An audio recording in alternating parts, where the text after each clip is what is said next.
Hi everyone, this is Leah again. So this is week 4 for our interactive advanced concept presentation, and this week's topic is fireproof balloons. So for this experiment, there's a couple key concepts to keep in mind. The first one is that there are the 3 different phases of matter. So those 3 phases are solid, liquid, and gas. And on the right side of the screen there's just a little diagram for water in these 3 different phases. So water as a solid is ice, water as a liquid is just liquid water that we would drink, and then water as a gas, this would be whenever it's evaporating. So this is H2O in all 3 different phases there. Another key concept is thermal conductivity. So this is the measure of a material's ability to conduct heat.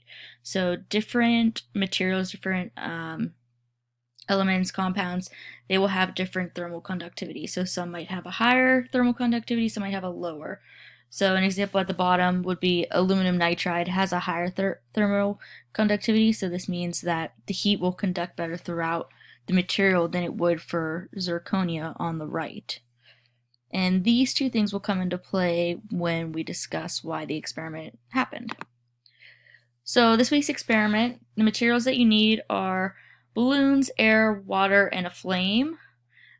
So I just had regular latex balloons, a Bic lighter for the flame source, air I will be using from my lungs, and then water just from the sink faucet.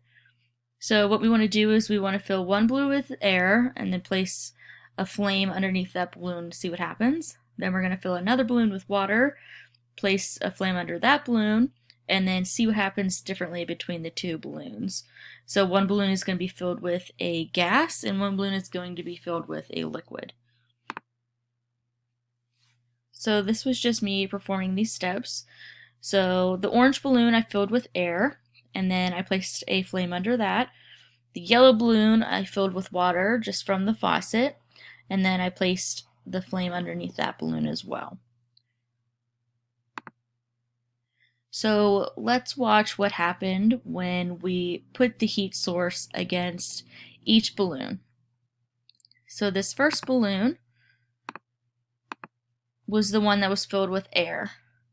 So you can see immediately the balloon pops. Let's watch that one more time. And this next one was the balloon that we filled with water. So I held the flame underneath the balloon filled with water for significantly more time, and it still did not pop.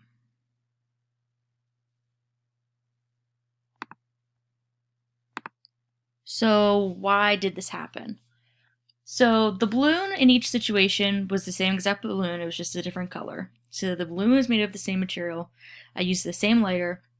So that means that the only determining factor that's different between the orange balloon and the yellow balloon is what's inside of the balloon. So in one, we have air, which is a gas, and then in one, we have water, which is a liquid. So as we talked about earlier, these are 2 different phases of matter. So the molecules in each of these will lie differently. In a gas, the molecules are more spread out and usually bouncing off one another. And in water, they're closer to one another and they flow next to one another. So liquids have a higher thermal conductivity than gases do. And this is why this experiment worked as it did.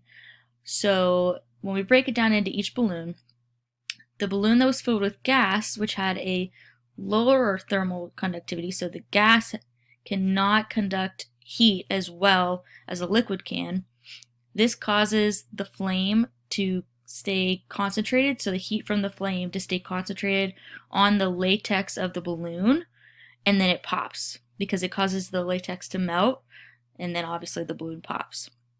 So the gas was not able to conduct that heat away from the surface of the balloon, which causes it to pop. The liquid-filled balloon, though, the liquid has a higher thermal conductivity.